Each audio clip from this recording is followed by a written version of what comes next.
सम्माननीय सभामुख महोदय, सरकारको नीति तथा कार्यक्रममा छलफल हुँदै गर्दा बाँके 3 नम्बर क्षेत्र लगायत देशैभरि ठूलो संख्यामा भूमिहीन सुकुम्बासीहरूको ठूलो समस्या छ। यो समस्यालाई समाधान गर्ने सन्दर्भमा राष्ट्रिय स्वतन्त्र पार्टीको उम्मेद्वारको रूपमा राष्ट्रिय स्वतन्त्र पार्टी निर्वाचनमा जाँदै गर्दा उनले आफ्नो निर्वाचनको प्रतिबद्धता पत्र घोषणा पत्रमा के भन्यो भने 100 दिनभित्रमा हामी एउटा मजबुत आयोग बनाउँछौं। त्यो आयोगले सत्य तथ्य छानबिन गर्छ, सक्कली नक्कली छुट्याउँछ र 1000 दिनभित्रमा सक्कली नक्कलीलाई छुट्याएर सक्कली भूमिहीन सुकुम्बासीहरूलाई भूमि दिने कुरा, लाल पूर्जा दिने कुरा समाधान गर्छ भनेर प्रतिबद्धता गर्यो। कसको बीचमा? नेपाली जनताको बीचमा, आम मतदाताको बीचमा। नेपाली जनताले के भने, यो हुन्छ भने ठीक छ भने लाल मोहर लगाएर भोट दिएर बहुमत दिएर पठाउनु भयो र आज हामी सरकारमा यो सदनमा यहाँसम्म आइपुगेका छौं। सदनमा आउँदै गर्दा, सरकार बनाउँदै गर्दा सरकारले आफूले प्रतिबद्धता गर्ने अनुरूप यो वाचा पत्रमा लेखे अनुरूप आज त्यो कुरा गर्ने तम तयारी गरेको छ। तर विपक्षी भनिएका दलहरूको केही हरकतले गर्दा आम मानिसहरूमा, आम भूमिहीनमा, आम सुकुम्बासमा, विशेष गरी मेरो घरमा, मेरो थरमा केही संशय पैदा गरेको छ। के मानिसहरूलाई अलमल पारिएको छ?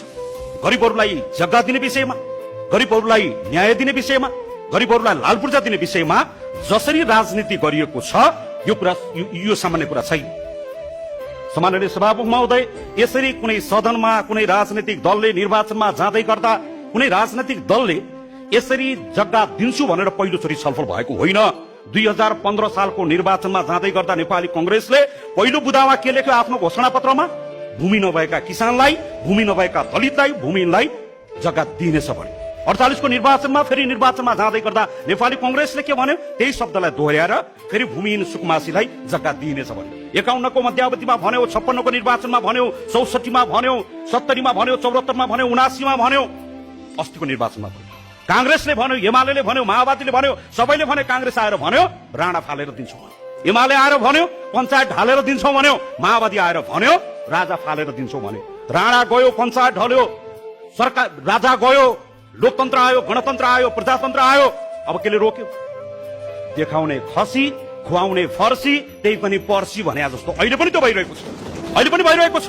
अहिले पनि मैले यसो देखिरहेको छु, विशेष गरी बाँके 3 नम्बर क्षेत्रमा जहाँ भूमिहीन बसेका छन्, जहाँ सुकुम्बासी बसेका छन्। त्यसैले गर्दा यो यहाँका गरिबहरूको त्यो लाल पूर्जा प्रतिको अधिकारलाई यसरी हन नगरियोस्। मेरो कुरा टुङ्गाउँदै गर्दा सरकारले आफ्नो वाचा पत्रमा धेरै ठाउँमा लेखेको छ, स्पष्ट रूपमा लेखेको छ, दिन्छु भनेको छ, दिने तयारी पनि गरेको छ। तर यसलाई कहीँ कतै राजनीति गरेर फेरि त्यो मौलिक हकमा उल्लेख गरिएका ती नेपाली जनताका, भूमिहीनका, सुकुम्बासीका ती अधिकारलाई फेरि कहीँ कतैबाट गुमराहमा पार्ने प्रपञ्च गरिन्छ भने राष्ट्रिय स्वतन्त्र पार्टीलाई, यहाँका भूमिहीन, दलित, गरिबहरूलाई यो कुरा स्वीकार्य छैन। म यो कुरा तपाईको बीचमा राख्न चाहन्छु। हामी काँध हाल्न तयार छौं, हामी यसको जिम्मा लिन तयार छौं। यति कुरा हामी तपाईको बीचमा राख्न चाहन्छु र यो अवसर दिनुभयो यसको लागि सम्मानित सदनलाई हृदयदेखि आभार प्रकट गर्छु।